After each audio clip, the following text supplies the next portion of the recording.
ਵਾਹਿਗੁਰੂ ਜੀ ਕਾ ਖਾਲਸਾ ਵਾਹਿਗੁਰੂ ਜੀ ਕੀ ਫਤਿਹ। ਮੈਂ ਤੁਹਾਡੀ ਹੋਸਟ ਨੀਲਮ ਕੌਰ ਤੇ ਮੈਂ ਟੀਵੀ 84 ਦੇ ਸਾਰੇ ਦਰਸ਼ਕਾਂ ਤੇ ਸਰੋਤਿਆਂ ਦਾ ਦਿਲੀ ਸਵਾਗਤ ਕਰਦੀ ਹਾਂ ਪ੍ਰੋਗਰਾਮ ਸੱਚੋ ਸੱਚ ਵਿੱਚ, ਜਿਹੜੀ ਇਸ ਪ੍ਰੋਗਰਾਮ ਦੇਸ਼ਾਂ ਵਿਦੇਸ਼ਾਂ ਵਿੱਚ ਬੈਠ ਕੇ ਦੇਖਦੇ ਸੁਣ ਰਹੇ ਨੇ। ਰੋਜ਼ਾਨਾ ਦੀ ਤਰ੍ਹਾਂ ਤੁਹਾਡੇ ਤੇ ਸਾਡੇ ਹਰਮਨ ਪਿਆਰੇ ਡਾਕਟਰ ਅਮਰਜੀਤ ਸਿੰਘ ਜੀ ਮੇਰੇ ਨਾਲ ਸਟੂਡੀਓ ਵਿੱਚ ਸ਼ਾਮਿਲ ਹਨ। ਆਓ ਉਹਨਾਂ ਨਾਲ ਮਿਲ ਕੇ ਪ੍ਰੋਗਰਾਮ ਦੀ ਸ਼ੁਰੂਆਤ ਕਰਦੇ ਹਾਂ। ਜੀ ਡਾਕਟਰ ਸਾਹਿਬ, ਵਾਹਿਗੁਰੂ ਜੀ ਕਾ ਖਾਲਸਾ ਵਾਹਿਗੁਰੂ ਜੀ ਕੀ ਫਤਿਹ। ਜੀ ਡਾਕਟਰ ਸਾਹਿਬ, ਤੁਹਾਡਾ ਬਹੁਤ ਬਹੁਤ ਸਵਾਗਤ ਹੈ ਪ੍ਰੋਗਰਾਮ ਸੱਚੋ ਸੱਚ ਵਿੱਚ। ਸ਼ੁਕਰੀਆ ਜੀ ਡਾਕਟਰ ਸਾਹਿਬ, ਅੱਜ ਡੇਟ ਹੈਗੀ ਹੈ 23 ਜੂਨ 2016, 9 ਹਾੜ ਨਾਨਕਸ਼ਾਹੀ ਸੰਮਤ 548 ਦਾ ਦਿਨ ਹੈ। ਤੇ ਡਾਕਟਰ ਸਾਹਿਬ, ਪ੍ਰੋਗਰਾਮ ਦੇ ਸ਼ੁਰੂ ਵਿੱਚ ਤੁਸੀਂ ਅੱਜ ਕਿਹੜੇ ਅਹਿਮ ਮਸਲੇ ਸਾਡੇ ਦਰਸ਼ਕਾਂ ਨਾਲ ਸਾਂਝੇ ਕਰਨ ਜਾ ਰਹੇ ਹੋ? ਦੇਖੋ, ਸਭ ਤੋਂ ਪਹਿਲਾਂ ਜਿਵੇਂ ਅਸੀਂ ਪਰਸੋਂ ਦੇ ਪ੍ਰੋਗਰਾਮ 'ਚ ਦੱਸਿਆ ਸੀ, ਕੱਲ ਦੇ ਹਵਾਲੇ ਨਾਲ ਬੀਤੇ ਕੱਲ ਦੇ ਜੀ ਕਿ ਇੱਕ ਖਾਸ ਬਰੀਫਿੰਗ ਜਿਹੜੀ ਕਿ ਰੇਬਰਨ ਬਿਲਡਿੰਗ ਦੇ ਵਿੱਚ ਅਮਰੀਕਨ ਸਿੱਖ ਕਾਂਗਰੈਸ਼ਨਲ ਕਾਕਸ ਨੇ ਦੁਪਹਿਰੇ 1 ਤੋਂ 2 ਵਜੇ ਤੱਕ ਆਰਗੇਨਾਈਜ਼ ਕੀਤੀ ਸੀ, ਜੀ ਜਿਸ ਦਾ ਬੇਸਿਕ ਫੋਕਸ ਸੀ ਕਿ ਸਿੱਖਾਂ ਨੂੰ ਅਮਰੀਕਨ ਫੌਜ ਦੇ ਵਿੱਚ ਆਪਣੇ 5 ਕਕਾਰੀ ਰੂਪ ਦੇ ਨਾਲ ਸੇਵਾ ਕਰਨ ਦਾ ਮੌਕਾ ਦਿੱਤਾ ਜਾਏ। ਇਸ ਬਰੀਫਿੰਗ ਬਾਰੇ ਅਸੀਂ ਵੇਰਵੇ ਦੇ ਨਾਲ ਦੱਸਿਆ ਸੀ ਕਿ ਇਸ ਦੇ ਵਿੱਚ ਟੈਸਟੀਮਨੀਜ਼ ਹੋਣਗੀਆਂ ਜਿਨ੍ਹਾਂ ਦੇ ਵਿੱਚ ਇੰਗਲੈਂਡ ਦੀ ਐਮਬੈਸੀ ਦੇ ਮਿਲਟਰੀ ਅਟੈਸ਼ੀ ਇੰਦਰਜੀਤ ਸਿੰਘ ਬੋਪਾਰਾਏ, ਜਿਹੜੇ ਰਿਟਾਇਰਡ 에ਅਰ ਫੋਰਸ ਦੇ ਸੀਨੀਅਰ ਆਫੀਸਰ ਰਹੇ ਭਾਰਤ ਦੇ ਵਿੱਚ, ਜੀ Jaspreet Kaur staff attorney United Sikhs, Kirandeep Singh Grewal ਜਿਨ੍ਹਾਂ ਨੇ ਲਗਭਗ 6 ਸਾਲ ਅਮਰੀਕਾ ਦੇ ਵਿੱਚ ਫੌਜ ਦੇ ਵਿੱਚ ਨੌਕਰੀ ਕੀਤੀ ਔਰ ਹੁਣ ਉਹ ਐਜ਼ ਏ ਰਿਜ਼ਰਵ ਜਿਹੜੇ ਨੇ ਉਹਨਾਂ ਦਾ ਰੋਲ ਹੈ। ਸੋ ਅਸੀਂ ਇਸ ਲਈ ਕੱਲ੍ਹ ਦਾ ਪ੍ਰੋਗਰਾਮ ਟੀਵੀ 84 ਲਈ ਕਵਰ ਕਰਨ ਲਈ ਸਵੇਰੇ ਅਰਲੀ ਆਵਰਸ 4:30 ਵਜੇ ਦੇ ਕਰੀਬ ਵਾਸ਼ਿੰਗਟਨ ਦੇ ਲਈ ਰਵਾਨਾ ਹੋਏ। ਅਸੀਂ ਮੌਕੇ 'ਤੇ ਪਹੁੰਚੇ ਔਰ ਇਸ ਬਰੀਫਿੰਗ ਨੂੰ ਕਵਰ ਕਰਨ ਤੋਂ ਇਲਾਵਾ ਜਿਹੜੇ ਅੱਡ ਸਾਊਂਡ ਬਾਈਟਸ ਸੀ ਉਹ ਵੀ ਲਏ, ਕਿਉਂਕਿ ਅਸੀਂ ਜਿਵੇਂ ਦੱਸਿਆ ਸੀ ਕਿ ਸ਼ਾਮ ਦਾ ਜਿਹੜਾ ਪ੍ਰੋਗਰਾਮ ਹੈ ਉਹ ਇਸ ਬਰੀਫਿੰਗ ਔਰ ਫਿਰ 5 ਵਜੇ ਜਿਹੜੀ ਹੈ 3rd ਐਨੂਅਲ ਰਿਸੈਪਸ਼ਨ ਸੀ ਸਿੱਖ ਕਾਂਗਰੈਸ਼ਨਲ ਕਾਕਸ ਦੀ, ਇਹ ਵੀ ਰੇਬਰਨ ਬਿਲਡਿੰਗ ਸੀ, ਡਿਨਰ ਸੀ। ਔਰ ਇਸ ਦੇ ਵਿੱਚ ਦੋਨੋਂ ਹੀ ਜਿਹੜੇ ਚੇਅਰਪਰਸਨ ਨੇ ਸਿੱਖ ਕਾਕਸ ਦੇ, ਜਿਨ੍ਹਾਂ ਦੇ ਵਿੱਚ ਡੈਮੋਕ੍ਰੈਟ ਪਾਰਟੀ ਦੇ ਮਿਸਟਰ ਗੈਰਮੰਡੀ ਔਰ ਰਿਪਬਲਿਕਨ ਦੇ ਜਿਹੜੇ ਪੈਨਸਿਲਵੇਨੀਆ ਤੋਂ ਨੇ ਇਸ ਦੇ ਵਿੱਚ ਪੈਟਰਿਕ ਮੀਹਾਨ, ਉਹਨਾਂ ਨੇ ਪਾਰਟਿਸਿਪੇਟ ਕੀਤਾ ਔਰ ਬਹੁਤ ਸਾਰੇ ਕਾਂਗਰਸਮੈਨਾਂ ਦੇ ਸਟਾਫਰ ਇਸ ਡਿਨਰ ਦੇ ਵਿੱਚ ਵੀ ਸਨ। ਔਰ ਜਿਹੜਾ ਸਵੇਰ ਵਾਲੀ ਬਰੀਫਿੰਗ ਸੀ ਉਸ ਦੇ ਵਿੱਚ ਮੋਸਟਲੀ ਸਟਾਫਰ ਸੀ ਜਿਨ੍ਹਾਂ ਨੇ ਕਿ ਨੋਟਸ ਲਏ ਔਰ ਟੀਵੀ 84 ਨੇ ਇਸ ਸਾਰੀ ਦੋਨੋਂ ਹੀ ਫੰਕਸ਼ਨਸ ਨੂੰ ਕਵਰ ਕੀਤਾ ਔਰ ਅੱਜ ਵੀ ਸਵੇਰੇ ਔਰ ਦੁਪਹਿਰੇ ਜਿਹੜੀ ਹੈ ਉਸ ਦੀ ਜਿਹੜੀ ਹੈ ਸਾਰੀ ਰਿਪੀਟ ਲਾਈਨ ਵੀ ਦੁਹਰਾਈ ਗਈ ਔਰ ਇੱਕ ਅੱਧੇ ਦਿਨ ਦੇ ਵਿੱਚ ਇਹ YouTube ਦੇ ਉੱਤੇ ਵੀ ਅਪਲੋਡ ਹੋਣਗੇ ਐਜ਼ ਏ ਕਲੈਕਟਿਵ ਪ੍ਰੋਗਰਾਮ ਵੀ, ਔਰ ਇੰਡੀਵਿਜੂਅਲ ਟੈਸਟੀਮਨੀਜ਼ ਜਿਹੜੀਆਂ ਕਿ ਇਕੱਲੇ ਨੇ ਦਿੱਤੀਆਂ ਕਿ ਕਿਵੇਂ ਸਿੱਖਾਂ ਨੇ ਦੁਨੀਆ ਦੇ ਵਿੱਚ ਪਿਛਲੀਆਂ 3 ਸਦੀਆਂ ਦੇ ਵਿੱਚ ਹਿਸਟਰੀ ਸਿਰਜੀ ਹੈ ਫੌਜ ਦੀ ਦੁਨੀਆ ਦੇ ਵਿੱਚ, ਭਾਵੇਂ ਉਹ 20ਵੀਂ ਸਦੀ ਦੇ ਵਰਲਡ ਵਾਰਸ ਹੋਣ ਜਾਂ ਹੁਣ ਵੀ ਕਰੰਟ ਅਮਰੀਕਨ ਆਰਮੀ ਦੇ ਵਿੱਚ ਵੀ ਜਿਹੜਾ ਸਿੱਖਾਂ ਨੇ ਸਰਵ ਕੀਤਾ ਹੈ। ਸੋ ਕੁੱਲ ਮਿਲਾ ਕੇ ਇੱਕ ਬੜਾ ਸਫਲ ਪ੍ਰੋਗਰਾਮ ਸੀ ਕੌਮੀ ਪੱਖ ਤੋਂ ਵੀ ਔਰ ਟੀਵੀ 84 ਨੂੰ ਇਹ ਯੂਨੀਕ ਆਨਰ ਹਾਸਲ ਹੈ ਕਿ ਜਿੱਥੇ ਜੇ ਕੌਮ ਨੇ ਇਹ ਫੇਥ ਪੰਥਕ ਚੈਨਲ ਦਾ ਰੱਖਿਆ ਤੇ ਅਸੀਂ ਇਸ ਕਿਸਮ ਦੀਆਂ ਜਿਹੜੀਆਂ ਖਾਸ ਤੌਰ 'ਤੇ ਕੌਮ ਦੇ ਭਵਿੱਖ ਨਾਲ ਜੁੜੀਆਂ ਹੋਈਆਂ ਕਾਰਵਾਈਆਂ ਨੇ ਉਹਨਾਂ ਦੇ ਲਈ ਬੇਸ਼ੱਕ ਸਾਨੂੰ ਐਕਸਟਰਾ ਮਾਈਲ ਜਾਣਾ ਪੈਂਦਾ ਹੈ ਕਿਉਂਕਿ ਇਹ ਸੌਖਾ ਨਹੀਂ ਸੀ। ਜਦੋਂ ਤੱਕ ਅਸੀਂ ਪਹੁੰਚੇ ਫਿਰ 3-4 ਵੱਜ ਗਏ, ਰਿਸੈਪਸ਼ਨ ਤੋਂ ਬਾਅਦ ਵੀ ਰਾਤ 9-10 ਵਜੇ ਔਰ ਫਿਰ ਮਿਡਨਾਈਟ ਤੋਂ ਬਾਅਦ ਅਸੀਂ ਅਰਲੀ ਮਾਰਨਿੰਗ ਆਵਰਸ ਦੇ ਵਿੱਚ ਵਾਪਸ ਪਹੁੰਚੇ। ਸੋ ਅਸੀਂ ਇਸ ਗੱਲ ਦਾ ਜਿਹੜਾ ਕਿਉਂਕਿ ਟੀਵੀ 84 ਹੀ ਇੱਕ ਕੱਲਾ ਚੈਨਲ ਸੀ ਜਿਸ ਨੇ ਇਸ ਨੂੰ ਕਵਰ ਕੀਤਾ ਔਰ ਕੱਲ ਦਾ ਪ੍ਰੋਗਰਾਮ ਵੈਸੇ ਵੀ ਕਿਉਂਕਿ ਜਿਹੜੇ ਲੋਕ ਮੀਡੀਆ ਦੇ ਨਾਲ ਜੁੜੇ ਹੋਏ ਨੇ ਜਾਂ ਈਵਨ ਵਿਊਅਰ ਨੇ ਬਾਕੀ ਮੇਨ ਸਟ੍ਰੀਮ ਮੀਡੀਆ ਦੇ ਵੀ, ਉਹਨਾਂ ਨੂੰ ਪਤਾ ਹੈ ਵੀ ਪਰਸੋਂ ਤੋਂ ਵਾਸ਼ਿੰਗਟਨ ਦੇ ਵਿੱਚ US ਕਾਂਗਰਸ ਦੇ ਵਿੱਚ ਇੱਕ ਖਾਸ ਤਰੀਕੇ ਦੀ ਪ੍ਰੋਟੈਸਟਿੰਗ ਲਾਈਨ ਚੱਲ ਰਹੀ ਹੈ ਡੈਮੋਕ੍ਰੈਟਾਂ ਵੱਲੋਂ, ਜਿਹਦੇ 'ਚ ਕਿ ਗਨ ਕੰਟਰੋਲ ਨੂੰ ਲੈ ਕੇ, ਕਿਉਂਕਿ ਜੋ ਕੁਝ ਨਿਊ ਆਰਲੀਅਨਸ 'ਚ ਹੋਇਆ ਹੈ, ਉਸ ਤੋਂ ਬਾਅਦ ਇਹ ਮੰਗ ਹੈ ਕਿ ਟਾਈਟਰ ਜਿਹੜੇ ਲਾਅ ਹੋਣ ਤਾਂ ਕਿ ਹਰ ਇੱਕ ਦੇ ਹੱਥ ਦੇ ਵਿੱਚ ਗਨਸ ਨਾ ਆ ਸਕਣ। ਸੋ ਡੈਮੋਕ੍ਰੈਟਸ ਜਿਹੜੇ ਨੇ ਉਹ ਆਪਣੀਆਂ ਕੁਰਸੀਆਂ ਛੱਡ ਕੇ ਫਰਸ਼ ਦੇ ਉੱਤੇ ਬੈਠੇ ਹੋਏ ਨੇ, ਫਲੋਰ ਜੀ ਚੌਂਕੜੀਆਂ ਮਾਰ ਕੇ,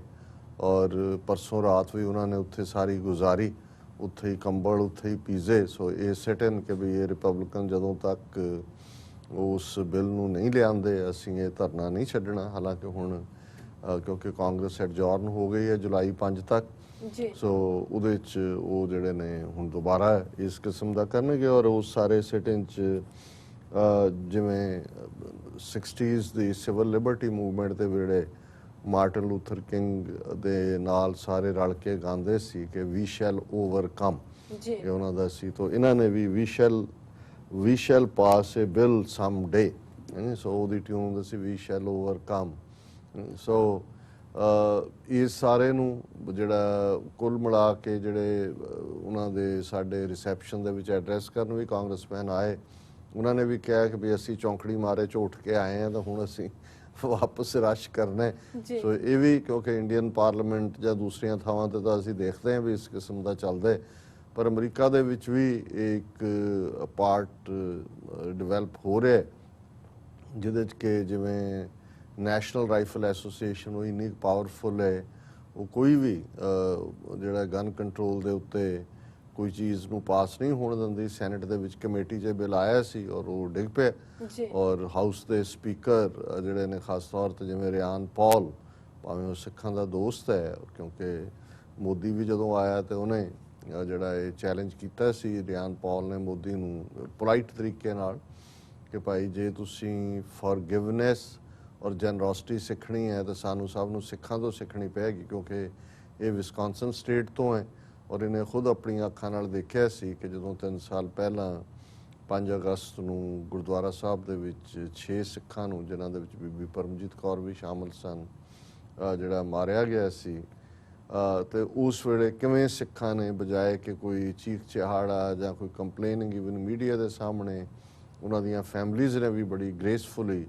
ਇਸ ਸਾਰੀ ਸਿਚੁਏਸ਼ਨ ਨੂੰ ਟੈਕਲ ਕੀਤਾ ਸੀ। ਸੋ ਉਹ ਅਜੇ ਵੀ ਉਹਦੇ ਮਾਈਂਡ 'ਚ ਹੈ, ਪਰ ਕਿਉਂਕਿ ਹੁਣ ਉਹ ਰਿਪਬਲਿਕਨ ਪਾਰਟੀ ਵੱਲੋਂ ਸਪੀਕਰ ਹੈ, ਉਹਨੇ ਇਹ ਕਿਹਾ ਕਿ ਜੀ ਕਿਉਂਕਿ ਕਮੇਟੀ ਨੇ ਇਹਨੂੰ ਅੱਗੇ ਨਹੀਂ ਪਾਸ ਕੀਤਾ ਗਨ ਕੰਟਰੋਲ ਚੀਜ਼ ਨੂੰ, ਇਸ ਲਈ ਅਸੀਂ ਅੱਗੇ ਨਹੀਂ ਤੁਰਦੇ। ਸੋ ਇਹ ਵੀ ਇੱਕ ਇੰਪੈਕਟ ਸੀ ਕਿ ਉਸ ਦਾ ਸਾਡੇ ਦੋਨਾਂ ਫੰਕਸ਼ਨ ਤੇ ਵੀ ਇੰਪੈਕਟ ਹੋਇਆ, ਕਿਉਂਕਿ ਕਾਂਗਰਸ ਦੇ ਵਿੱਚ ਸਿਟ-ਇਨ ਚੱਲ ਰਿਹਾ ਸੀ। ਪਰ ਕੁੱਲ ਮਿਲਾ ਕੇ ਇਹ ਦੋਨੋਂ ਹੀ ਸਾਡੀਆਂ ਇਵੈਂਟਸ ਬਹੁਤ ਕਾਮਯਾਬ ਇਵੈਂਟਸ ਸੀ। ਔਰ ਅੱਜ TV 84 ਨਿਊਜ਼ ਜਿਹੜੀ ਤੁਹਾਡੇ ਵਿਚਾਰ ਔਰ ਤੁਹਾਡੀ ਆਵਾਜ਼, ਇਹਦਾ ਸ਼ਾਇਦ ਨਵਾਂ ਨਾਂ ਹੈ, ਉਸ ਦੇ ਵਿੱਚ ਵੀ ਅਸੀਂ ਡਿਸਕਸ ਕਰਾਂਗੇ ਇਸ ਨੂੰ। ਸੋ ਮੁੱਖ ਤੌਰ ਦੇ ਉੱਤੇ ਇਸ ਲਈ ਅਸੀਂ ਕੱਲ੍ਹ ਦਾ ਪ੍ਰੋਗਰਾਮ ਜਿਹੜਾ ਉਸ ਦੇ ਗੈਪ ਦੇ ਵਿੱਚ ਇਹ ਪ੍ਰੋਗਰਾਮ ਚੱਲਿਆ। ਇਸ ਤੋਂ ਇਲਾਵਾ ਜਿਹੜਾ ਇਸ਼ੂ ਖਾਸ ਤੌਰ ਤੇ ਅਮਰੀਕਾ ਦੇ ਵਿੱਚ ਇਸ ਵੇਲੇ ਮੋਦੀ ਦੀ ਆਮਦ ਤੋਂ ਬਾਅਦ ਨਿਊਕਲੀਅਰ ਸਪਲਾਇਰ ਗਰੁੱਪ ਦੀ ਭਾਰਤ ਦੀ ਮੈਂਬਰਸ਼ਿਪ ਔਰ ਭਾਰਤ ਦੀ ਲੌਬੀ ਦਾ ਚੱਲਦਾ ਰਿਹਾ, ਉਹਨੂੰ ਮੈਂ ਡਿਟੇਲ 'ਚ ਡਿਸਕਸ ਨਹੀਂ ਕਰਾਂਗਾ, ਕਿਉਂਕਿ ਅਮਰਵੀਰ ਸਿੰਘ ਜਿਨ੍ਹਾਂ ਨੇ ਮੈਨੂੰ ਇੰਟਰਵਿਊ ਕਰਨੇ, ਉਹਨਾਂ ਨੇ ਕਿਹਾ ਸੀ ਕਿ ਜੀ ਇਹ ਇਸ਼ੂ ਹੈ ਜਿਹੜਾ ਕਿ ਸਾਨੂੰ ਉਸ ਡਿਸਕਸ਼ਨ ਦੇ ਲਈ ਰੱਖ ਲੈਣਾ ਚਾਹੀਦਾ। ਲੇਕਿਨ ਇੱਕ ਪਾਰਟ ਜਿਹੜਾ ਮੈਂ ਹਾਲਾਂ ਕੱਲ੍ਹ ਤੱਕ, ਕਿਉਂਕਿ ਨਤੀਜੇ ਆ ਜਾਣਗੇ ਫਿਰ ਅਸੀਂ ਵੇਰਵੇ ਨਾਲ ਡਿਸਕਸ ਕਰ ਸਕਾਂਗੇ, ਜਿਹੜੀਆਂ ਵੋਟਾਂ ਇੰਗਲੈਂਡ ਦੇ ਵਿੱਚ ਪਈਆਂ ਕਿ ਵੈਦਰ ਇੰਗਲੈਂਡ ਨੇ 28 ਦੇਸ਼ਾਂ ਵਾਲੀ ਯੂਰਪੀਅਨ ਯੂਨੀਅਨ ਦਾ ਮੈਂਬਰ ਰਹਿਣਾ ਜਾਂ ਉਸ ਤੋਂ ਬਾਹਰ ਹੋਣਾ। ਵੋਟਾਂ ਪੈ ਚੁੱਕੀਆਂ ਨੇ ਆਲਰੇਡੀ, ਉਸ ਦੀ ਕਾਊਂਟਿੰਗ ਵੀ ਸ਼ੁਰੂ ਹੋਈ ਹੈ। ਗਿਬਰਾਲਟਾਰ ਜਿਹੜਾ ਕਿ ਇਹਨਾਂ ਦੀ ਐਕਸਟੈਂਡਡ ਟੈਰੀਟਰੀ ਹੈ ਇੰਗਲੈਂਡ ਦੀ, ਔਰ ਕਿਉਂਕਿ ਉਹਨਾਂ ਦਾ ਬਾਰਡਰ ਸਪੇਨ ਨਾਲ ਲੱਗਦਾ ਹੈ, ਸਪੇਨ ਦਾ ਵੀ ਉਹਦੇ 'ਤੇ ਕਲੇਮ ਹੈ। ਸੋ ਉਹਨਾਂ ਨੇ ਤਾਂ 96-97% ਇਸ ਹੱਕ ਦੇ ਵਿੱਚ ਹੀ ਵੋਟ ਪਾਈ ਹੈ ਕਿ ਅਸੀਂ ਯੂਰਪੀਅਨ ਯੂਨੀਅਨ ਦੇ ਵਿੱਚ ਰਹੀਏ। ਪਰ ਜਿਹੜੇ ਇੰਗਲੈਂਡ ਦੇ 2 ਥਾਵਾਂ ਤੋਂ ਜਿਹੜੇ ਪਹਿਲੇ ਰਿਜ਼ਲਟ ਆਏ ਨੇ, ਉਹਨਾਂ ਦੇ ਵਿੱਚ ਇੱਕ ਥਾਂ ਤੇ ਲੀਵ ਯੂਰਪੀਅਨ ਯੂਨੀਅਨ ਵਾਲੀ ਜਿਹੜੀ ਲਾਈਨ ਆ ਉਹ ਜਿੱਤੀ ਹੈ, ਦੂਸਰੇ 'ਚ ਬੇਸ਼ੱਕ remain in European union the victory ਹੋਈ ਹੈ, ਪਰ ਮਾਰਜਨ ਜਿਹੜਾ ਬੜਾ ਕਲੋਜ਼ ਹੈ, 1% ਦੇ ਨੇੜੇ ਤੇੜੇ ਹੈ। ਸੋ ਕੁਝ ਮਹੀਨੇ ਪਹਿਲਾਂ ਤੱਕ ਤਾਂ ਇਸ ਤਰ੍ਹਾਂ ਲੱਗਦਾ ਸੀ ਕਿ ਵੀ ਇਹ ਜਿਹੜੀ ਲੀਵ ਵਾਲੀ ਹੈ ਗੱਲ, ਇਹਦਾ ਤਾਂ ਕੋਈ ਬਹੁਤਾ ਬੇਸ ਨਹੀਂ ਹੈ ਜਾਂ ਕੋਈ ਸਪੋਰਟ ਨਹੀਂ ਹੈ। ਔਰ ਇਹਦੇ ਬਾਵਜੂਦ ਕਿ ਲੇਬਰ ਪਾਰਟੀ ਦੀ ਇੱਕ ਮੈਂਬਰ ਪਾਰਲੀਮੈਂਟ ਨੂੰ ਇੱਕ ਕ੍ਰੇਜ਼ੀ ਫੈਲੋ ਨੇ ਜਿਹੜਾ ਯੂਰਪੀਅਨ ਯੂਨੀਅਨ ਚੋਂ ਨਿਕਲਣ ਦੀ ਐਡਵੋਕੇਸੀ ਕਰਦਾ ਸੀ, ਉਹਨੇ ਉਹਨੂੰ ਮੌਤ ਦੇ ਘਾਟ ਉਤਾਰ ਦਿੱਤਾ। ਔਰ ਇਹ ਵੀ ਲੱਗਦਾ ਸੀ ਕਿ ਵੀ ਸਵਿੰਗ ਵੋਟ ਵੱਡੀ ਗਿਣਤੀ 'ਚ ਹੁਣ ਰਿਮੇਨ ਇਨ ਯੂਰਪੀਅਨ ਯੂਨੀਅਨ 'ਚ ਹੋਏਗੀ। ਪਰ ਇਨੀਸ਼ੀਅਲ ਰਿਜ਼ਲਟ ਦੱਸਦੇ ਨੇ ਕਿ ਵੀ ਬੇਸ਼ੱਕ ਇਨ ਦਾ ਐਂਡ ਯੂਰਪੀਅਨ ਯੂਨੀਅਨ ਦਾ ਹਿੱਸਾ ਬਣੇ ਰਹਿਣ ਦੀ ਗੱਲ ਹੀ ਜਿਹੜੀ ਹੈ ਉਹ ਉਸ ਨੂੰ ਪ੍ਰਵਾਨਗੀ ਮਿਲੇ, ਲੇਕਿਨ ਇਹ ਜਿਹੜਾ ਮਾਰਜਿਨ ਹੈ ਇਹ ਬੜਾ ਕਲੋਜ਼ ਹੋਏਗਾ। ਸੋ ਇਹ ਸਾਰੇ ਨੂੰ, ਕਿਉਂਕਿ ਸਾਡਾ ਇੰਟਰਸਟ ਇੰਗਲੈਂਡ 'ਚ ਵੀ ਹੈ, ਸਿੱਖ ਕਮਿਊਨਿਟੀ ਵੀ ਇਸ ਮੁੱਦੇ ਤੇ ਡਿਵਾਈਡਡ ਹੈ। ਹਾਲਾਂਕਿ ਮੈਜੋਰਟੀ ਸਿੱਖ ਜਿਹੜੇ ਨੇ ਇੰਗਲੈਂਡ 'ਚ ਉਹ ਯੂਰਪੀਅਨ ਯੂਨੀਅਨ ਦਾ ਹਿੱਸਾ ਰਹਿਣਾ ਚਾਹੁੰਦੇ ਨੇ। ਪਰ ਕੁੱਲ ਮਿਲਾ ਕੇ ਜਿਹੜਾ ਯੂਰਪੀਅਨ ਯੂਨੀਅਨ ਦਾ ਮਾਡਲ ਹੈ ਉਸ ਤੋਂ ਇਹ ਗੱਲ ਨਿਕਲੀ ਸੀ, ਔਰ ਅਸੀਂ ਵੀ ਕਦੇ ਇਸ ਦੀ ਐਡਵੋਕੇਸੀ ਕਰਦੇ ਹਾਂ ਕਿ ਵੀ ਬੇਸ਼ੱਕ ਇੱਕ ਸਟੇਜ ਤੇ ਦਿੱਲੀ ਦਾ ਜਿਹੜਾ ਸੈਂਟਰਲਾਈਜ਼ਡ ਹੈਜੇਮੋਨਿਕ ਰੂਲ ਹੈ ਉਹ ਟੁੱਟਣਾ ਬੜਾ ਜ਼ਰੂਰੀ ਹੈ। ਪਰ ਬਾਅਦ ਦੇ ਵਿੱਚ ਸਬ ਕੰਟੀਨੈਂਟ ਦੇ ਵਿੱਚ ਜਿਹੜਾ ਯੂਰਪੀਅਨ ਯੂਨੀਅਨ ਮਾਡਲ ਕੰਮ ਕਰੇਗਾ ਕਿ ਜਿਹੜੇ ਦੇਸ਼ ਨੇ ਉਹ ਅੱਡ-ਅੱਡ ਰਹਿਣ, ਆਪਣੀ ਉਹਨਾਂ ਦੀ ਸੋਵਰਨਿਟੀ ਹੋਏ, ਲੇਕਿਨ ਬਾਰਡਰ ਖੁੱਲੇ ਹੋਣ, ਵਪਾਰ ਖੁੱਲਾ ਹੋਏ, ਆਣ ਜਾਣ ਖੁੱਲਾ ਹੋਏ, ਜਿਵੇਂ ਯੂਰਪੀਅਨ ਯੂਨੀਅਨ 'ਚ ਹੈ। ਸੋ ਜੇ ਹਾਲਾਂਕਿ ਇੰਗਲੈਂਡ ਨੇ ਜਦੋਂ ਜੁਆਇਨ ਵੀ ਕੀਤਾ ਸੀ ਉਹਨਾਂ ਨੇ ਆਪਣਾ ਪਾਉਂਡ ਨਹੀਂ ਸੀ ਛੱਡਿਆ, ਕਰੰਸੀ ਅੱਜ ਵੀ ਉਹਨਾਂ ਦਾ ਯੂਰੋ ਨਹੀਂ ਹੈ, ਲੇਕਿਨ ਫਿਰ ਵੀ ਉਸ ਦੇ ਨਾਲ ਬੜਾ ਬੂਸਟ ਮਿਲਿਆ ਸੀ ਯੂਰਪੀਅਨ ਯੂਨੀਅਨ ਨੂੰ। ਸੋ ਜੇ ਇਹ ਅਗੇਨ, ਕਿਉਂਕਿ ਦੋਨੋਂ ਵਰਲਡ ਵਾਰਸ ਇਹਨਾਂ ਯੂਰਪੀਅਨਸ ਨੇ ਹੀ ਥੋਪੀਆਂ ਨੇ ਇਨਸਾਨੀਅਤ ਦੇ ਉੱਤੇ, ਕਿਉਂਕਿ ਇਹਨਾਂ ਦਾ ਇੱਕ ਆਪਣੇ nationalism, German nationalism, French nationalism, British nationalism, ਔਰ ਫਿਰ ਕਲੋਨੀਅਲ ਸੀ, ਦੁਨੀਆ ਭਰ ਦੇ ਵਿੱਚ ਵੀ ਲੜਦੇ ਰਹੇ ਇੱਕ ਦੂਜੇ ਨਾਲ। ਸੋ ਅਸੀਂ ਸਮਝਦੇ ਹਾਂ ਵੀ ਸਾਡੇ ਐਂਗਲ ਤੋਂ ਵੀ ਅਸੀਂ ਯੂਰਪੀਅਨ ਯੂਨੀਅਨ ਦਾ ਇੰਟੈਕਟ ਰਹਿਣਾ ਜਿਹੜਾ ਹੈ ਉਹ ਸਾਡੇ ਵੀ ਹਿੱਤ 'ਚ ਹੁੰਦਾ ਹੈ, ਕਿਉਂਕਿ ਉਸ ਦੇ ਨਾਲ ਜਿਹੜੇ ਓਵਰਆਲ ਬਾਕੀਆਂ ਦੇ ਲਈ ਵੀ ਇੱਕ ਰੋਲ ਮਾਡਲ ਹੈ। ਸੋ ਇਸ ਦੇ ਉੱਤੇ ਅਸੀਂ ਫਿਰ ਗੱਲ ਕਰਾਂਗੇ ਵੇਰਵੇ ਨਾਲ। ਨਵੰਬਰ 84 ਦੀ ਸਿੱਖ ਨਸਲਕੁਸ਼ੀ, ਬੇਸ਼ੱਕ ਭਾਰਤੀ ਹਕੂਮਤ ਉਦੋਂ ਦੀ ਅੱਜ ਦਾ ਮੋਦੀ ਬ੍ਰਾਂਡ ਲਾਣਾ ਜਿਹੜਾ ਹੈ ਇਹਨੂੰ ਜਿੰਨਾ ਮਰਜ਼ੀ ਦਬਾਉਣ ਦੀ ਕੋਸ਼ਿਸ਼ ਕਰਦਾ ਹੈ, ਪਰ ਦੁਨੀਆ ਦੇ ਵਿੱਚ ਸਿੱਖਾਂ ਨੇ ਇਸ ਇਸ਼ੂ ਨੂੰ ਵੀ ਅਲਾਈਵ ਰੱਖਿਆ ਹੋਇਆ। ਔਰ ਅਸੀਂ ਹਿਊਮਨ ਰਾਈਟਸ ਆਰਗੇਨਾਈਜੇਸ਼ਨਸ ਦੀ ਇੰਟਰਨੈਸ਼ਨਲ ਲੈਵਲ ਦੀਆਂ ਖਾਸ ਤੌਰ ਤੇ ਜਿਨ੍ਹਾਂ ਦੇ ਵਿੱਚ Amnesty international, human rights watch ਵਰਗੀਆਂ ਸੰਸਥਾਵਾਂ ਨੇ, ਉਹਨਾਂ ਦੀ ਸ਼ਲਾਘਾ ਕਰਦੇ ਹਾਂ ਕਿ ਉਹ ਵੀ ਸਮੇਂ-ਸਮੇਂ ਕੁਛ ਨਾ ਕੁਛ ਇਸ ਦੇ ਉੱਤੇ ਐਕਟੀਵਿਟੀ ਕਰਦੀਆਂ, ਫੰਕਸ਼ਨ ਕਰਦੀਆਂ, ਤਾਂ ਕਿ ਇਹ ਇੱਕ ਯਾਦ ਦਹਾਨੀ ਰਹੇ ਕਿ ਸਿੱਖਾਂ ਨੂੰ 32 ਸਾਲ ਬਾਅਦ ਵੀ ਇਨਸਾਫ ਨਹੀਂ ਮਿਲਿਆ। ਇਸ ਕਿਸਮ ਦਾ ਹੀ ਇੱਕ ਫੰਕਸ਼ਨ ਜਿਹੜਾ ਦਿੱਲੀ ਦੇ ਵਿੱਚ ਐਮਨੈਸਟੀ ਇੰਟਰਨੈਸ਼ਨਲ ਨੇ ਕੀਤਾ, ਔਰ ਉਸ ਇਵੈਂਟ ਦਾ ਨਾਮ ਸੀ ਇਨਸਾਫ 84। ਔਰ ਇਸ ਤੋਂ ਪਹਿਲਾਂ ਜਿਹੜਾ ਹੈ ਉਹਨਾਂ ਨੇ ਇੱਕ ਪੂਰੀ ਮੁਹਿੰਮ ਚਲਾਈ ਸੀ 84 ਕੇ ਨਾ ਇਨਸਾਫੀ ਕੈਂਪੇਨ, ਇਹ ਉਹਦਾ ਨਾਮ ਉਹਨਾਂ ਨੇ ਰੱਖਿਆ ਸੀ ਜੀ। ਔਰ ਇਹ ਜਿਹੜਾ ਫੰਕਸ਼ਨ ਦਿੱਲੀ ਦੇ ਵਿੱਚ ਹੋਇਆ ਬੀਤੇ ਦਿਨ, ਇਸ ਦੇ ਵਿੱਚ ਉਹਨਾਂ ਨੇ ਇਹ ਕਿਹਾ, Amnesty International on Thursday said successive Indian governments had failed in giving justice to 1984 victims despite evidence of political and police complicity in killings of thousands of Sikhs following the assassination of then Prime Minister Indira Gandhi। ਉਹਨਾਂ ਨੇ ਕਿਹਾ ਕਿ ਜੀ ਇਹ ਦੁੱਖ ਦੀ ਗੱਲ ਹੈ ਕਿ ਇੰਨੇ 32 ਸਾਲ ਬੀਤਣ ਬਾਅਦ ਵੀ, ਔਰ ਇਸ ਗੱਲ ਦੇ ਸਬੂਤ ਹੋਣ ਦੇ ਬਾਵਜੂਦ ਕਿ ਸਿਆਸੀ ਔਰ ਪੁਲਿਸ ਦੀ ਇਹ ਸਾਰੀ ਨਸਲਕੁਸ਼ੀ ਦੇ ਵਿੱਚ ਮਿਲੀ ਭੁਗਤ ਸੀ, ਅਜੇ ਤੱਕ ਵੀ ਜਿਹੜੀ ਹੈ ਜਿਹੜਾ ਹੈ ਇਹ ਇਨਸਾਫ ਨਹੀਂ ਦਿੱਤਾ ਗਿਆ। The survivors and victims of 1984 have not received justice primarily because successive governments have failed to take action against those involved, Akar Patel, the executive director at Amnesty International India said। ਹੁਣ ਆਕਾਰ ਪਟੇਲ ਵੀ ਭਾਵੇਂ ਗੁਜਰਾਤੀ ਹੈ, ਪਰ ਅਸੀਂ ਸ਼ਲਾਘਾ ਕਰਦੇ ਹਾਂ ਵੀ India chapter ਦਾ ਪ੍ਰਧਾਨ ਹੁੰਦਿਆਂ ਵੀ ਉਸ ਨੇ ਇਹ ਲਾਈਨ ਲਈ ਹੈ ਕਿ ਭਾਈ ਇਹ ਜਿਹੜੇ ਉਸ 84 ਦੀ ਨਸਲਕੁਸ਼ੀ ਚੋਂ ਬਚੇ ਹੋਏ ਨੇ ਜਾਂ ਜਿਹੜੇ ਉਸ ਤੋਂ ਪੀੜਤ ਹੋਏ, ਉਹਨਾਂ ਨੂੰ ਜਿਹੜਾ ਇਨਸਾਫ ਅਜੇ ਤੱਕ ਨਹੀਂ ਮਿਲਿਆ, ਕਿਉਂਕਿ ਜਿਹੜੀਆਂ ਸਕਸੈਸਿਵ ਹਕੂਮਤਾਂ ਬਾਰ-ਬਾਰ ਬਣੀਆਂ ਨੇ ਉਹਨਾਂ ਨੇ ਕੋਈ ਵੀ ਇਸ ਦੇ ਉੱਤੇ ਕਾਰਵਾਈ ਨਹੀਂ ਕੀਤੀ। ਔਰ ਨਾਲ ਦੇ ਨਾਲ ਉਹਨਾਂ ਨੇ ਕਿਹਾ ਕਿ ਵੀ ਜਿਹੜੀ ਹੈ effective investigations, comprehensive remedy and reparation, legal and police reform ਜਿਹੜੇ ਨੇ, ਉਹਨਾਂ ਨੇ ਕਿਹਾ ਕਿ ਵੀ ਅਸੀਂ ਬਹੁਤ ਸਾਰੀਆਂ ਰਿਕਮੈਂਡੇਸ਼ਨਸ ਇਹਨਾਂ ਨੂੰ ਭੇਜੀਆਂ ਨੇ ਇਸ ਲਾਈਨ ਤੇ, ਪਰ ਇਹਨਾਂ ਨੇ ਕਦੇ ਵੀ ਗਵਰਨਮੈਂਟ ਨੇ ਇਹਦੇ ਤੇ ਐਕਟ ਨਹੀਂ ਕੀਤਾ। ਔਰ ਉਹਨਾਂ ਨੇ ਬੀਜੇਪੀ ਗਵਰਨਮੈਂਟ ਨੂੰ ਕਿਹਾ ਕਿ finally deliver justice to the thousands who suffered in 1984, ਕਿ ਵੀ ਤੁਸੀਂ ਉਹਨਾਂ ਨੂੰ ਇਨਸਾਫ ਦਿਓ ਜਿਨ੍ਹਾਂ ਨੇ 1984 ਦੇ ਵਿੱਚ ਸਫ਼ਰ ਕੀਤਾ। It must not waste this opportunity ਕਿ ਉਹ ਇਹਨੂੰ ਨਾ ਜਿਹੜਾ ਇਸ ਮੌਕੇ ਨੂੰ ਗਵਾਓ ਨਾ।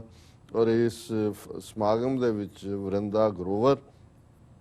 ਜਿਹੜਾ ਉਹਨੇ ਵੀ ਆਪਣੀ ਪ੍ਰੈਜੈਂਟੇਸ਼ਨ ਦਿੱਤੀ ਔਰ ਇਹਨੇ ਕਿਹਾ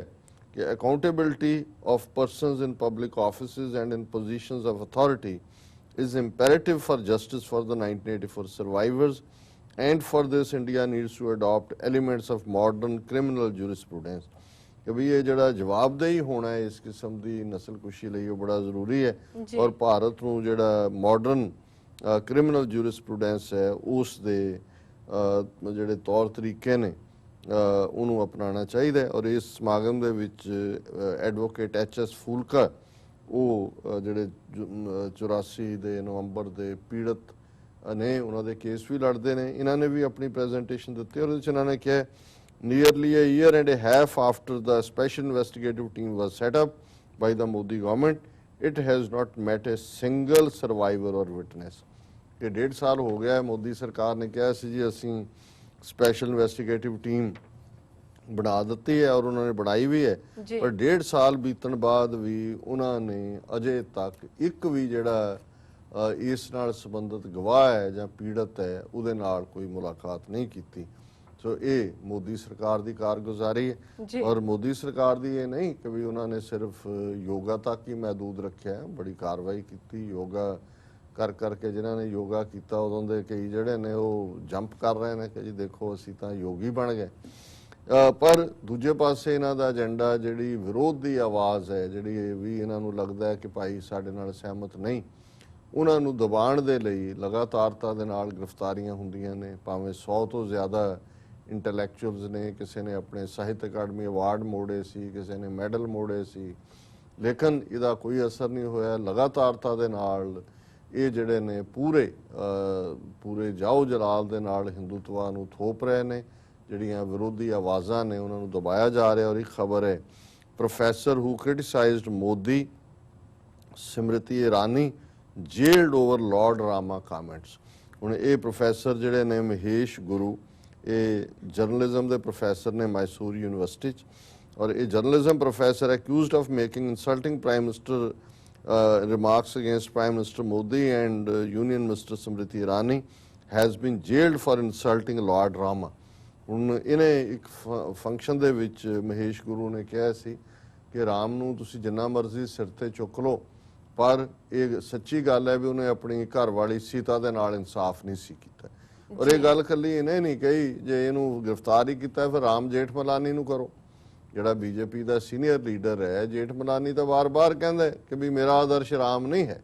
ਰਾਮ ਜਿਹੜਾ ਹੈ ਉਹਨੇ ਤਾਂ ਆਪਣੀ ਘਰ ਵਾਲੀ ਦੇ ਨਾਲ ਬੇਇਨਸਾਫੀ ਕੀਤੀ।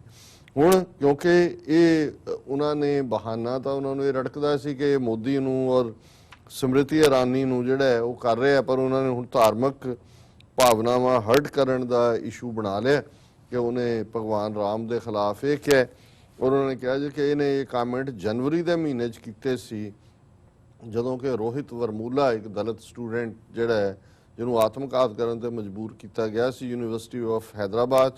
ਔਰ ਉਹਦੇ 'ਚ ਉਹਨੇ ਇਹ ਕਿਹਾ ਸੀ ਕਿਉਂਕਿ ਇਹ ਮੀਡੀਆ ਸਟੱਡੀਜ਼ ਪੜ੍ਹਾਉਂਦੇ ਨੇ ਔਰ ਕਈ ਦਹਾਕਿਆਂ ਤੋਂ ਬੜੇ ਸੀਨੀਅਰ ਪ੍ਰੋਫੈਸਰ ਹੈ, ਯੂਨੀਅਨ ਪਬਲਿਕ ਸਰਵਿਸ ਕਮਿਸ਼ਨ ਦਾ ਮੈਂਬਰ ਹੈ, ਕਰਨਾਟਕਾ ਪਬਲਿਕ ਸਰਵਿਸ ਕਮਿਸ਼ਨ ਦਾ ਮੈਂਬਰ ਹੈ। ਔਰ ਉਹਨਾਂ ਨੇ ਇਹ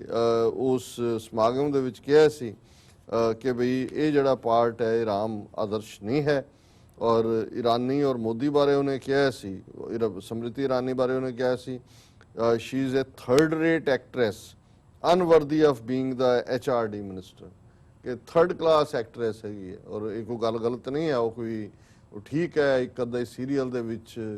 ਉਹਨੂੰ ਤੁਲਸੀ ਬਣ ਗਈ ਤੇ ਉਹਨੂੰ ਸਿਰ ਤੇ ਚੁੱਕ ਲਿਆ ਔਰ ਬੀਜੇਪੀ ਨੂੰ ਸੂਟ ਕਰਦਾ, ਅਦਰਵਾਈਜ਼ ਤਾਂ ਉਹਨਾਂ ਨੂੰ ਇਹ ਨੌਟੰਕੀ ਮਾਸਟਰ ਕਹਿੰਦੇ ਹੁੰਦੇ ਸੀ ਜਦੋਂ ਇਹ ਐਕਟਰ ਐਕਟਰੈਸਿਸ ਕਾਂਗਰਸ ਜੁਆਇਨ ਕਰਦੇ ਸੀ। ਪਰ ਹੁਣ ਇਹ ਇੱਕ ਤੋਂ ਬਾਅਦ ਇੱਕ ਜਾਂ ਇਹਨਾਂ ਦੇ ਜਿਹੜਾ ਲੋਕਾਂ ਨੂੰ ਫਾਣ ਦੇ ਲਈ ਜਾਂ ਤਾਂ ਇੱਕ ਪਾਸੇ ਬਿਲਕੁਲ ਐਕਸਟ੍ਰੀਮ ਹਾਰਡਲਾਈਨਰ RSS ਵਾਲੇ ਨੇ, ਜਿਵੇਂ ਹੁਣ ਸੁਬਰਾਮਨੀਅਮ ਸਵਾਮੀ ਲਿਆ ਕੇ ਬਿਠਾ ਦਿੱਤਾ ਹੈ, ਜਿਹੜਾ ਰਿਜ਼ਰਵ ਬੈਂਕ ਦਾ ਗਵਰਨਰ ਹੈ ਰਘੂ ਰਾਏ ਉਹਨੂੰ ਵੀ ਕੱਢ ਕੇ ਬਾਹਰ ਮਾਰਿਆ, ਹੁਣ ਕਿਸੇ ਹੋਰ ਦੇ ਉੱਤੇ ਗਨ ਸਟੇਟ ਕੀਤੀਆਂ। ਦੂਜੇ ਪਾਸੇ ਲੁਭਾਣੇ ਚਿਹਰੇ ਜਿਹੜੇ ਨੇ ਉਹ ਸਮ੍ਰਿਤੀ ਇਰਾਨੀ ਹੋਏ ਜਾਂ ਹੁਣ ਜਿਹੜੀ ਹੈ ਉਹ ਬੇਸ਼ੱਕ ਯੂਪੀ ਚ ਹਾਰ ਗਈ, ਕੋਈ ਫਾਈਨੈਂਸ਼ੀਅਲ ਮਾਰਕੀਟ ਦੀ ਲੇਡੀ ਜਿਹਨੂੰ ਲਿਆ ਕੇ ਉਹਨਾਂ ਨੇ ਬੀਜੇਪੀ ਦਾ ਰਾਜ ਸਭਾ ਮੈਂਬਰ ਬਣਾਇਆ ਸੀ। ਤੋ ਇਹਨੇ ਕਿਹਾ ਇਹਦੇ ਬਾਰੇ ਜਿਹੜਾ ਪ੍ਰੋਫੈਸਰ ਗੁਰੂ ਨੇ ਕਿ ਇਹ ਤਾਂ ਥਰਡ ਰੇਟ ਐਕਟਰੈਸ ਹੈ। ਔਰ ਇਸੇ ਤਰ੍ਹਾਂ ਉਹਨਾਂ ਨੇ ਜਿਹੜਾ ਯੂਨੀਵਰਸਿਟੀ ਦੇ ਵਿੱਚ ਹੁਣ ਇੱਕ ਕਹਾਣੀ ਹੈ ਗॉडेस ਦੁਰਗਾ ਔਰ ਮਹਾਸੁਰ ਕਿ ਵੀ ਆਸੁਰ ਰਾਖਸ਼ ਨੂੰ ਕਹਿੰਦੇ ਨੇ ਕਿ ਜੀ ਦੁਰਗਾ ਨੇ ਜਿਹੜਾ ਹੈ ਉਹ ਉਹਨੂੰ ਮਾਰਿਆ ਔਰ ਉਹ ਜਿਹੜਾ ਰਾਖਸ਼ ਹੈ ਉਹ ਜ਼ਾਲਮ ਸੀ ਔਰ ਦੂਜੇ ਪਰ ਉਹਨੇ ਜਿਹੜੀ ਯੂਨੀਵਰਸਿਟੀ ਦੇ ਵਿੱਚ ਇਹਦਾ ਮਹਿਸ਼ਾਸੁਰ ਜਿਹੜਾ ਹੈ ਉਸ ਦਾ ਦਿਨ ਮਨਾਇਆ ਸੀ। ਉਹਨੇ ਕਿਹਾ ਜੀ ਇਹ ਸਾਰਾ ਜਿਹੜਾ ਪਾਰਟ ਹੈ ਜਿਸ ਤਰੀਕੇ ਔਰ ਇਹ ਸਾਰਾ ਜਿੰਨਾ ਦਲਿਤ ਸਾਹਿਤ ਹੈ ਹੁਣ ਦਾ ਉਸ ਦੇ ਵਿੱਚ ਉਹ ਚੈਲੰਜ ਕਰਦੇ ਨੇ, ਉਹ ਰਾਵਣ ਨੂੰ ਵੀ ਆਪਣਾ ਆਈਡੀਅਲ ਮੰਨਦੇ ਨੇ, ਈਵਨ ਹਰਨਾਕਸ਼ ਨੂੰ ਵੀ ਜਿਹੜਾ ਹੈ ਉਹ ਉਹਨੂੰ ਹਿਰਣਿਆ ਕਸ਼ਪੂ ਉਹਦਾ ਨਾਂ ਸੀ ਔਰ ਉਹ ਕਹਿੰਦੇ ਨੇ ਕਿ ਵੀ ਇਹ ਸਾਰੀਆਂ ਗੱਲਾਂ ਇਹਨਾਂ ਨੇ ਬਾਅਦ ਦੇ ਵਿੱਚ ਬਣਾਈਆਂ ਕਿ ਜੋ ਰੱਬ ਬਣ ਗਿਆ ਸੀ। ਦੂਜਾ ਵੀ ਇਹਨਾਂ ਨੇ ਆਪਣੇ ਵਿਰੋਧੀ ਰਾਜਿਆਂ ਨੂੰ ਮਾਰਨ ਦੇ ਲਈ ਜਿਵੇਂ ਸਿੱਖਾਂ ਨੂੰ ਮਾਰਨ ਲਈ ਆਤੰਕਵਾਦੀ ਅਲਗਾਵਵਾਦੀ ਬਣਾਇਆ, ਵਿਰੋਧੀ ਰਾਜਿਆਂ ਨੂੰ ਉਹਨਾਂ ਨੇ ਰਾਖਸ਼ ਐਲਾਨਿਆ ਕਿ ਇਹ ਰਾਖਸ਼ ਬਿਰਤੀ ਲੋਕ ਨੇ ਔਰ ਉਸ ਦੇ ਥੱਲੇ ਉਹਨਾਂ ਨੇ ਜਿਹੜਾ ਹੈ ਉਹ ਆਪਣਾ ਉਹ ਰਾਜ ਕਰਦੇ ਸੀ, ਇਹਨਾਂ ਨਾਲ ਸਹਿਮਤ ਨਹੀਂ ਸੀ ਬ੍ਰਾਹਮਣਵਾਦ ਨਾਲ ਔਰ ਉਹਨਾਂ ਦਾ ਐਂਡ ਕਰਨ ਦੇ ਲਈ ਇਹਨਾਂ ਨੇ ਔਰ ਇਨ ਦਾ ਐਂਡ ਇਸ ਨਿਊਜ਼ ਚ Guru's detention has been condemned by human rights activists and intellectuals such as Professor Kancha Ilah, Teesta Sitalwad, Jayanti Ghosh and Shamsul Islam। और ਜਿਹੜੀ ਤੀਸਤਾ ਸਿਤਲਵਾਦ ਹੈ ਇਹ ਵੀ ਬੜੀ ਬਹਾਦਰ ਲੇਡੀ ਹੈ, ਗੁਜਰਾਤਣ ਹੈ ਜੀ ਔਰ ਇਹਨੇ ਜੋ ਕੁਝ 2002 ਚ ਮੋਦੀ ਨੇ ਕੀਤਾ ਹੈ ਕੇਸ ਲੜਦੀ ਹੈ ਪਰ ਪਿਛਲੇ ਦਿਨਾਂ ਚ ਈਵਨ ਇਹਦੀ ਆਰਗੇਨਾਈਜੇਸ਼ਨ ਜਿਹੜੀ NGO ਸੀ ਨਾਨ ਗਵਰਨਮੈਂਟਲ ਆਰਗੇਨਾਈਜੇਸ਼ਨ ਉਹਦਾ ਸਟੇਟਸ ਵੀ ਕੈਂਸਲ ਕਰ ਦਿੱਤਾ। ਸੋ ਇਸ ਵੇਲੇ ਭਾਰਤ ਦੇ ਵਿੱਚ ਕੁੱਲ ਮਿਲਾ ਕੇ ਹੁਣੇ ਜਦੋਂ ਅਸੀਂ ਯੋਗਾ ਦੇ ਹਵਾਲੇ ਨਾਲ ਵੀ ਗੱਲ ਕੀਤੀ ਸੀ ਕਿ ਕੋਈ ਵਿਰੋਧੀ ਆਵਾਜ਼ ਉੱਠਣ ਦਾ ਜਿਹੜਾ ਹੈ ਉਹ ਹੈ ਨਹੀਂ। ਹੁਣ ਇੱਕ ਦੋ ਆਰਟੀਕਲ ਆਏ ਨੇ, ਮਨੀ ਸ਼ੰਕਰ ਆਇਰ ਦਾ ਆਇਆ ਯੋਗਾ ਨੌਟੰਕੀ, ਜਾਂ ਹੁਣ ਕੋਈ ਖਬਰ ਆਈ ਹੈ ਜੀ ਜਦੋਂ ਮੋਦੀ ਉੱਥੇ ਯੋਗਾ ਕਰਵਾ ਰਿਹਾ ਸੀ ਚੰਡੀਗੜ੍ਹ 'ਚ 200 ਦੇ ਕਰੀਬ ਕਿਸਾਨ ਉਸ ਤੋਂ ਥੋੜੀ ਦੂਰ ਆਪਣੇ ਬਲੱਡ ਦੇ ਨਾਲ ਪ੍ਰੋਟੈਸਟ ਕਰ ਰਹੇ ਸੀ, ਕਿਸੇ ਕੋਈ ਹੋਰ ਕਰ ਰਹੇ ਸੀ।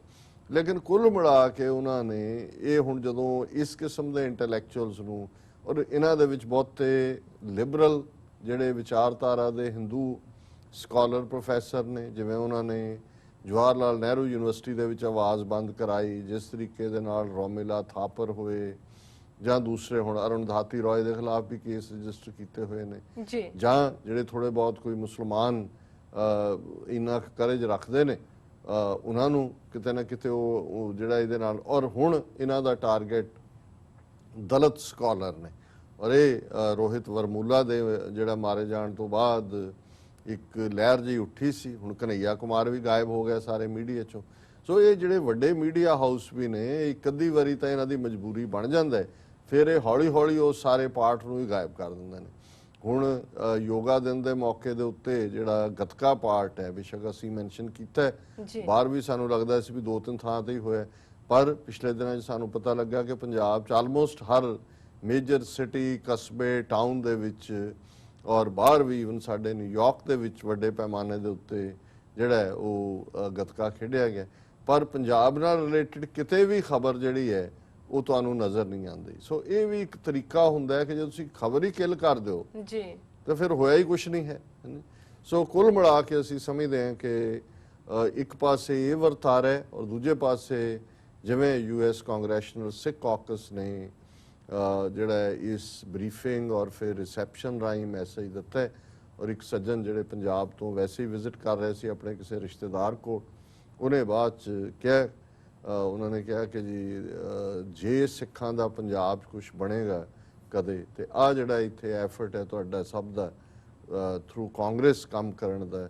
ਇਹਦਾ ਕੋਈ ਨਤੀਜਾ ਹੀ ਸਾਹਮਣੇ ਆ ਸਕਦਾ ਵੀ ਉੱਥੇ ਤਾਂ ਸਾਡੀ ਆਵਾਜ਼ ਬੰਦ ਕਰ ਦਿੱਤੀ ਹੈ। ਔਰ ਇਹ ਗੱਲ ਕਹਿਣ ਲੱਗੇ ਵੀ ਉਹ ਮੈਨੂੰ ਇੱਕ ਖੂੰਜੇ 'ਚ ਲਿਜਾ ਕੇ ਤਾਂ ਫੁੱਸ ਹੀ ਕਰ ਰਹੇ ਸੀ ਬੜੇ ਉੱਚੋਂ ਕਿ ਵੀ ਇੱਥੇ ਵੀ ਪਤਾ ਨਹੀਂ ਕੋਈ ਇੰਡੀਅਨ